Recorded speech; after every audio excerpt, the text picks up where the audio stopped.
अब लैंडर से संपर्क टूटने के बाद कमांड सेंटर की ये तस्वीर, और जिससे हर भारतीय का सीना पसीज गया वो थी ये तस्वीर। खैर, इन्वेस्टिगेशन में ये पता चला है कि चंद्र चांद की सतह पर किसी सॉफ्टवेयर ग्लिच की वजह से हार्ड लैंड हुआ था। सतह से करीब 2.1 किलोमीटर ऊपर से चंद्रयान 2 में गड़बड़ी शुरू हो गई थी और वो अपनी दिशा से भटक गया था। अगर उस समय भारत चांद पर विक्रम लैंडर को सही सलामत उतार देता तो भारत चांद पर उतरने वाला चौथा देश बन जाता, लेकिन शायद कुदरत को यह मंजूर नहीं था।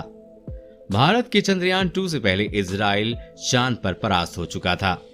इजराइल स्पेस एजेंसी का बर्सित लैंडर एक सॉफ्टवेयर ग्लिच की वजह से हार्ड लैंड हुआ था। इसके अलावा 25 अप्रैल 2023 को जापान की एक प्राइवेट स्पेस एजेंसी द्वारा भेजा गया होकुटो आर लैंडर भी चांद पर उतरते वक्त किसी सॉफ्टवेयर ग्लिच की वजह से सतह पर क्रैश लैंड हो गया।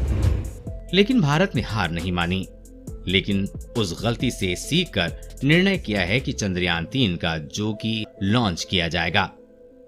3 सालों से चंद्रमा 3 पर कई तरह की अटकलें लगाई जा रही थीं कि आखिर इस मिशन में क्या होगा, कितना खर्चा होगा और वो चांद पर क्या करेंगे। तो आज की वीडियो में हम इस चंद्रयान 3 के बारे में जानेंगे एकदम डिटेल में। चंद्रयान 3 भारतीय स्पेस एजेंसी इसरो का प्रोजेक्ट है। बताया जा रहा है कि चंद्रयान 3 के मिशन में 600 करोड़ से ज्यादा की लागत आएगी, जिसका प्राइमरी ऑब्जेक्टिव रहेगा कि एक लैंडर और रोवर को चांद की सतह पर सफलतापूर्वक लैंड करवाना। लेकिन यह मिशन इतना कठिन इसलिए बन जाता है क्योंकि भारत चंद्रयान 3 को साउथ पोल पर लैंड करवाना चाहता है। अब साउथ पोल पर दिक्कत यह है कि हम साउथ पोल पर किसी भी चीज से सीधे कम्युनिकेट नहीं कर सकते और ना ही वो कम्युनिकेशन रियल टाइम में होगा। ना तो हम चांद के साउथ पोल को सीधा ऑब्जर्व कर सकते हैं, इसलिए लैंडिंग इतनी कठिन बन जाती है और यहाँ पर गलती की कोई गुंजाइश ही नहीं रहती है। इसके अलावा अब तक साउथ पोल के इलाके को इतना ज्यादा एक्सप्लोर भी नहीं किया गया है, इसलिए हमें वहां के बारे में इतना नहीं पता है। इसलिए भी साउथ पोल पर लैंड करना थोड़ा मुश्किल काम है। इसरो का चंद्रयान 2 भी साउथ पोल पर क्रैश लैंड हुआ था और अब चंद्रयान 3 को भी साउथ पोल ही उतरने का प्लान है। आपकी जानकारी के लिए बता दें कि चंद्रमा के दक्षिणी ध्रुव के कई बड़े हिस्सों पर मौजूद क्रेटर अरबों वर्षों से सूर्य की रोशनी से अछूते हैं।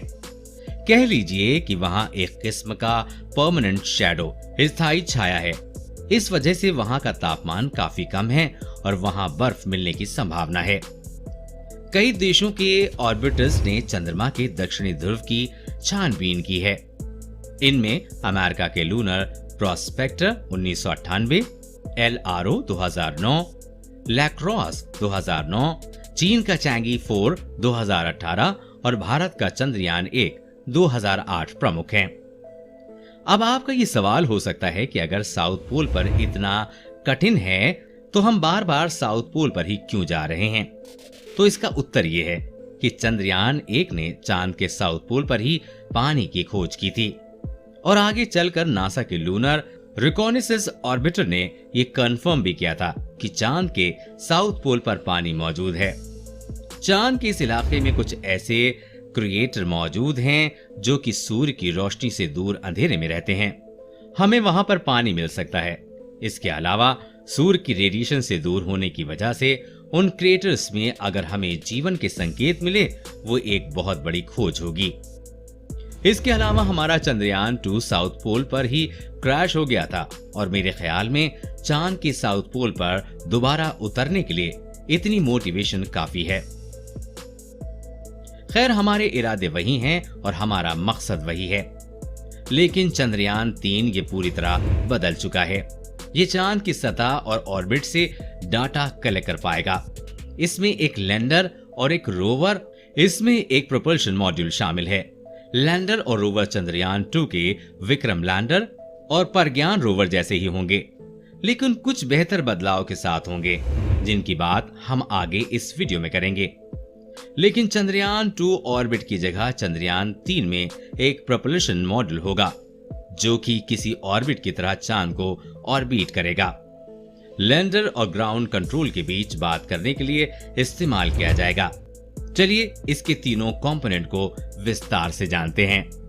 सबसे पहले प्रपल्शन मॉड्यूल, उड़ाने वाला हिस्सा। ये बॉक्स जैसा दिखेगा, जिसे एक साइड पर पावर के लिए सोलर पैनल लगाए गए हैं। इसके टॉप पर बड़ा गोल स्ट्रक्चर है, जिसे आप इंटर मॉड्यूल एडाप्टर कोन भी कह सकते हैं, जो कि लैंडर को माउंट करने के लिए है।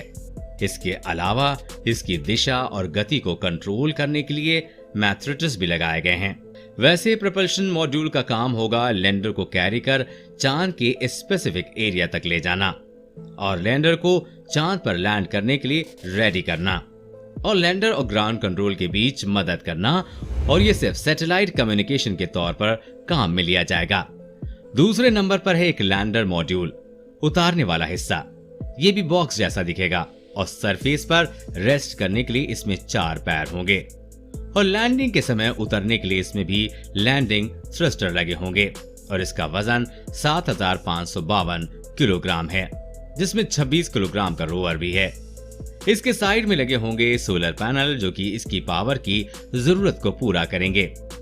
इस मिशन में इसरो की सबसे बड़ी चुनौती होगी सफलतापूर्वक चांद पर लैंड करना, और इसके लिए इस लैंडर में कई तरह के सेंसर का यूज किया गया है, जैसे कि accelerometer, altimeters, Doppler velocimeter, star sensors, inclinometers, touchdown sensors और कैमरा लगाए गए हैं, जो कि खतरे को भांपने और सतह को सही तरह से मॉनिटर करने और किसी अलग चीज को अवॉइड करने के लिए इसे किया जाएगा।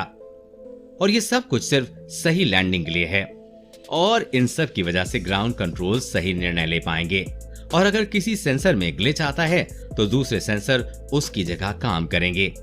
और इसकी ऊंचाई को कंट्रोल करने के लिए रिएक्शन व्हील्स का यूज किया गया है। कम्युनिकेशन के लिए एक एक्स बैंड एंटीना यूज किया जाएगा, जो कि हमें डीप स्पेस नेटवर्क में जोड़े रखेगा। इसके साथ ही लेनदार के एक कंपार्टमेंट में रोवर भी मौजूद होगा, जो कि एक रैंप की सहायता से सरफेस पे उतारा जाएगा, बिल्कुल चंद्रयान 2 की तरह। और इसका अंतिम हिस्सा है रोवर, घूमने, घुमाने और जानकारी जुटाने वाला हिस्सा। 6 पहियों पर माउंटेड एक रेगुलर चेसिस होगी, जिसमें कि कई नेविगेशन कैमरे लगे होंगे। एनर्जी नीड्स के लिए सोलर पैनल और डाटा ट्रांसफर के लिए कुछ एंटीना भी इस पर लगाए गए हैं। रोवर सबसे पहले लैंडर को डाटा ट्रांसफर करेगा, लैंडर चांद के ऑर्बिट में मौजूद प्रपल्शन मॉड्यूल को, और उसके बाद वो डाटा हम तक पहुंच पाएगा। लैंडर में एक और इंस्ट्रूमेंट है, जिसका नाम है चंद्रा सरफेस थर्मोफिजिकल एक्सपेरिमेंट, जो कि चांद की थर्मल प्रॉपर्टीज एनालिसिस करेगा और देखेगा कि अलग अलग कंडीशन में यहाँ की सतह का थर्मल बिहेवियर कैसा रहता है। इसके साथ ही वहां पर होने वाली हलचल या भूकंप की गतिविधियों को नोट करेगा। इसके अलावा इसमें the radio anatomy of moon bound, hyper sensitive lunosphere and lunosphere यानी कि रंबा नाम का इंस्ट्रूमेंट भी लगाया गया है। ये इंस्ट्रूमेंट चांद के एनवायरनमेंट में मौजूद गैस और प्लाज्मा को स्टडी करेगा, और passive laser retro reflector array भी लैंडर में मौजूद होगा, जो कि इसरो को नासा द्वारा दिया गया है। ये पृथ्वी और चांद के बीच की दूरी को देखने के लिए यूज किया जाता है। लैंडिंग लाइट की लोकल सरफेस, वहां की कंपोजिशन आदि को स्टडी करने के लिए है। इसमें 2 इंस्ट्रूमेंट हैं, एक है अल्फा प्रैक्टिकल एक्सरे स्पेक्ट्रोमीटर और दूसरा है लेजर इंडक्ट ब्रेकडाउन स्पेक्ट्रोस्कोप, जो वहां की मिट्टी और लोकल सरफेस को स्टडी करेगा। तो ये थे इंस्ट्रूमेंट जो कि लैंडर और रोवर साइंस मिशन पर परफॉर्म करने के लिए यूज करेंगे। शुरुआत में हमने चंद्रयान 3 के ऑर्बिटर यानी कि प्रपल्शन मॉड्यूल के बारे में बात की थी। इस बार ऑर्बिट को स्पेशल साइंस मिशन परफॉर्म नहीं करेगा, लेकिन इस पर the spectrometry of habitable planet Earth यानी शेप इंस्ट्रूमेंट को जरूर जगह दी गई है, जो कि चांद के ऑर्बिट में रहकर अर्थ को स्टडी करेगा। ये वाकई एक अच्छा कॉन्सेप्ट है। सीधी सी बात यह है कि हम चंद्रयान 3 से वो डाटा इकट्ठा कर पाएंगे जो चांद पर भविष्य में कॉलोनीज बनाने के लिए चाहिए होगा। जी हाँ, नासा और ESA के फ्यूचर प्लान्स चांद के साउथ पोल पर कॉलोनीज बनाने के हैं, क्योंकि वहां पर सूर्य के रेडिएशन से बचने के लिए क्रेटर्स मौजूद हैं। इसके साथ ही वहां पर पानी अवेलेबल होने की वजह से फ्यूल और डेली नीड्स पूरी हो जाएंगी। तो ये इसरो का बेहतर कदम है चांद को समझने का, और हमें पता है कि इस डाटा की डिमांड फ्यूचर में कितनी होने वाली है। ये मिशन इंडिया के लिए गेम चेंजर साबित हो सकता है। फिलहाल जुलाई में इसे GSLV-3 heavy lift launch vehicle से सतीश धवन स्पेस सेंटर श्रीहरिकोटा से लॉन्च किया जाएगा। खुशी की बात यह है कि इस मिशन में हमारा चंद्रयान 2 ऑर्बिटर भी बैकअप रिले के तौर पर यूज होने वाला है।